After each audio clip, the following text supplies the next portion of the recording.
नमस्कार दोस्तों, मैं लक्ष्मण बालाज। गणित का पहला टॉपिक मैं लेके आया हूँ, चतुर्भुज। दोस्तों, ये टॉपिक जो चतुर्भुज का है, जो सभी एग्जाम में पूछा जाता है, इसलिए मैंने सबसे पहले चतुर्भुज टॉपिक को पहले समझाने की कोशिश करता हूँ। सबसे पहले चतुर्भुज की परिभाषा देखेंगे। चतुर्भुज की परिभाषा, चार भुजाओं से घिरी बंद आकृति को चतुर्भुज कहते हैं। चतुर्भुज के विभिन्न प्रकार होते हैं, जिसमें पहला प्रकार आयत है, दूसरा वर्ग, तीसरा समांतर चतुर्भुज, चौथा है सम चतुर्भुज, पांचवा है समलंब चतुर्भुज, छठा है पतंगाकार चतुर्भुज। सबसे पहले अपने पढ़ता है आयत। तो अपने सबसे पहले टॉपिक लेते हैं आयत को। आयत के अंदर सबसे पहले आयत की परिभाषा देखेंगे और उसके बाद में उसका परिमाप और क्षेत्रफल। तो सबसे पहले अपने आयत की परिभाषा देखते हैं।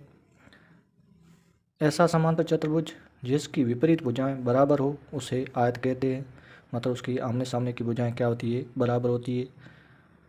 ये भुजा इसके बराबर है, ये भुजा इसके बराबर है, इसलिए इसको आमने सामने की भुजा भी कह सकते हो या विपरीत भुजाएं भी कह सकते हो।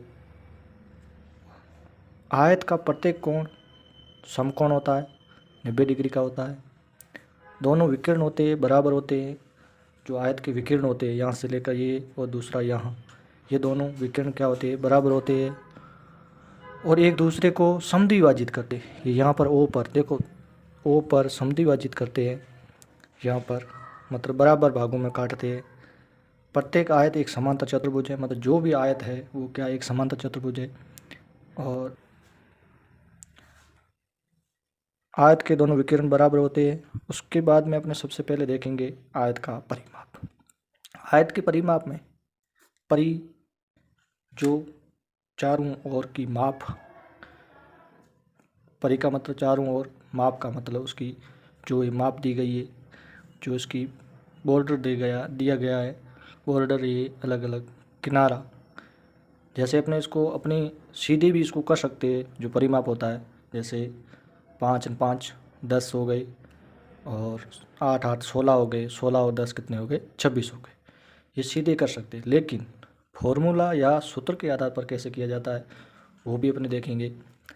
आयत का परिमाप दो तरीके से अपने कर सकते हैं, क्योंकि कंपटीशन में ये ऐसा तो सवाल बिल्कुल सिंपल से बनता है, लेकिन इसको सूत्र के आधार पर कैसे किया जाए, जैसे अपने किसी को समझाएं तो कैसे समझाएं, दो तरीके से समझा सकते हैं। सबसे पहले आयत का परिमाप सूत्र लगाएंगे। सूत्र मैंने पहले उसको मतलब समझाने की आपको कोशिश की है कि ये भुजा इसके बराबर है और ये भुजा इसके बराबर है।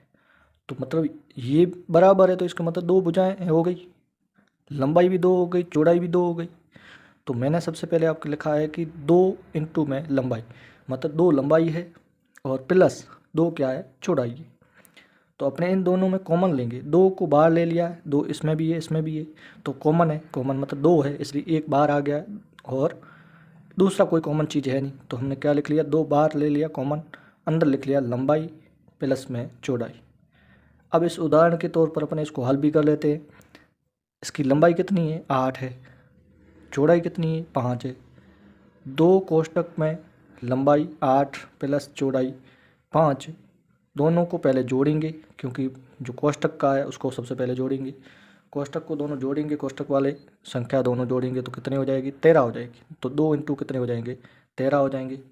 13 को 2 से गुणा करेंगे या 213 से गुणा करो, दोनों को किसी को भी दोनों से गुणा कर सकते हैं, तो कितने हो जाएंगे? 26 हो जाएंगे। तो 26 सेमी क्या आ गया है?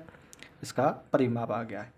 तो ये आयत का परिमाप दो तरीके से कर सकते हैं। एक तो अपने सीधे ही सभी को जोड़ कर सकते हैं, दूसरा इस सूत्र के फॉर्मूले के आधार पर कर सकते हैं। अपने इसका देखेंगे क्षेत्रफल। सबसे पहले क्षेत्रफल में क्या करेंगे? यहाँ पर मैंने चित्र बना रखा है। आयत का क्षेत्रफल क्या होता है? लंबाई इंटू चौड़ाई। क्षेत्रफल का मतलब जो अंदर की भाग, कोई भी, जैसे यहाँ पर ये चौकोर बना हुआ है, इसके अंदर जो ये अंदर का भाग है इसको क्या बोलते हैं? क्षेत्रफल। तो इसकी ये लंबाई और इसकी चौड़ाई तो लेंगे तो क्या हो जाएगा? उसका क्षेत्रफल आ जाएगा। लंबाई अपने पास कितनी है? 10 है। तो अपने क्या लिख लेंगे, 10 लिख लेंगे। चौड़ाई कितनी है, 4 है, तो 4 लिख लेंगे। दोनों का गुणा करेंगे, कितने हो जाएंगे, 40 हो जाएंगे। तो 40 सेमी इसका क्या आ जाएगी, क्षेत्रफल आ जाएगा। आयत का क्षेत्रफल कितना हो जाएगा, 40 सेमी आ जाएगा। इसी प्रकार बहुत सारे और भी क्वेश्चन बनते हैं। जैसे उदाहरण के तौर पर और भी मैं क्वेश्चन ले लेता हूँ कि आयत की एक भुजा दी गई है, मतलब अपने को एक भुजा दी गई है और दूसरी भुजा निकालनी है, और एक अपने को परिमाप दिया हुआ हो, तो अपने उसको कैसे निकाल सकते हैं। तो सबसे पहले इस चित्र के आधार पर इसकी लंबाई दे रखी है 6 सेमी, ये लंबाई है, ये भी लंबाई है, लेकिन चौड़ाई क्या है, x दे रखी है। तो अपने को इसको कैसे निकालना, तो क्या है इसका निकालनी है चौड़ाई निकालनी। अपने को परिमाप दे रखा है, एक भुजा दे रखी है, तो आसानी से निकल सकता है। कैसे लिखेंगे, आयत का परिमाप, सूत्र लगा देंगे, 2 कोष्ठक में लंबाई प्लस चौड़ाई, कोष्ठक बंद कर देंगे। अपने पास परिमाप है कितना है, 20 है, तो पहले लिख लेंगे 20 बराबर 2, तो सूत्र के आधार पर है, कोष्ठक में 6 इसकी लंबाई दे रखी है, लेकिन चौड़ाई अपने पास है नहीं। 20 तो पहले ये परिमाप आ रहा है, उसके बाद में क्या करेंगे, 2 का गुणा पहले वाले संख्या से करेंगे तो कितने हो जाएंगे, 2 का गुणा 6 से करेंगे 12 हो जाएंगे। फिर 2 का गुणा दूसरे वाले संख्या से करेंगे x से, तो कितने हो जाएंगे, 2x हो जाएंगे। उसके बाद में क्या करेंगे, इसको सरलीकरण या अपने पक्षांतर करेंगे। तो क्या करेंगे, 2 तो अपने पास था ही, इसको पक्षांतर किया तो यहाँ पर क्या है, मतलब 2 को अपने इस साइड लेके आ गए, तो 2x बराबर 20 माइनस, मतलब पक्षांतर करेंगे तो प्लस का किस में हो जाएगा, माइनस में हो जाएगा। तो यहाँ पर 20 में 12 माइनस करेंगे तो अपने पास क्या बचेगा, 8 बच जाएगा। और फिर यहाँ पर भी पक्षांतर करेंगे, अपने पास 2 है और यहाँ 8 है, तो 2 गुणा में पक्षांतर करेंगे तो गुणा में वो किस में चला जाएगा, भाग में चला जाएगा। भाग में जाएगा तो अपने क्या करेंगे, 2 का भाग दे देंगे 8 में, तो कितना आ जाएगा, 4, मतलब 2 का पहाड़ा 8 में 4 बार गया, तो x बराबर कितना आ गया, 4 सेमी। मतलब उसकी जो चौड़ाई है इसकी कितनी है, 4 सेमी। इसी प्रकार अपने पास लंबाई या क्षेत्रफल दे रखा हो, तो क्षेत्रफल दे रखा है तो अपने को कैसे कर पाएंगे, तो उसको भी अपने कर सकते हैं। जैसे मैं एक उदाहरण लेता हूँ,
ये क्वेश्चन दे रखा है अपने पास, आयत की एक भुजा दी गई है, तो दूसरी भुजा ज्ञात करनी है, जिसमें क्षेत्रफल अपने को 50 दे रखा है और ये अपने को x दे रखा है, लंबाई अपने को 10 दे रखा है। तो अपने क्या लिखेंगे, सबसे पहले लिखेंगे आयत का क्षेत्रफल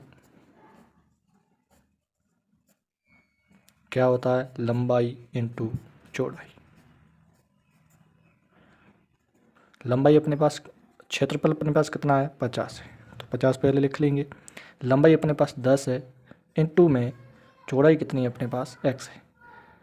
अब क्या करेंगे, 10 को पक्षांतर कर लेंगे, अपने पास यहाँ क्या बचेगा, x बचेगा। तो अपने पास पहले 50 तो थे, लेकिन 10 इसके गुणा में थे, तो इसके किस में चला जाएगा, भाग में चला जाएगा। तो अपने 0 से 0 काट देंगे, तो x बराबर 1 का भाग देंगे 5 में, तो कितना आ जाएगा, 5 सेमी। तो ये क्षेत्रफल अपने निकाल सकते हैं। क्षेत्रफल दिया हुआ है और एक भुजा दे रखी है, तो भी अपने निकाल सकते हैं कि कैसे उसकी भुजा निकाली जा सकती है। ये तो आपके आयत का ये क्षेत्रफल निकाल दिया आपने। दोस्तों दूसरा टॉपिक अपने कर लेंगे इससे आगे। जो आयत में जो भी प्रश्न बनते हैं वो मैं कल और भी ले लूँगा, जो भी अच्छे क्वेश्चन बनते हैं। और ये वीडियो लंबा हो जाएगा इसलिए यहीं पर मैं छोड़ देता हूँ। कल दूसरा वीडियो लूँगा जिसके अंदर और भी आगे प्रश्न करवाएंगे अपने इसके आयत के।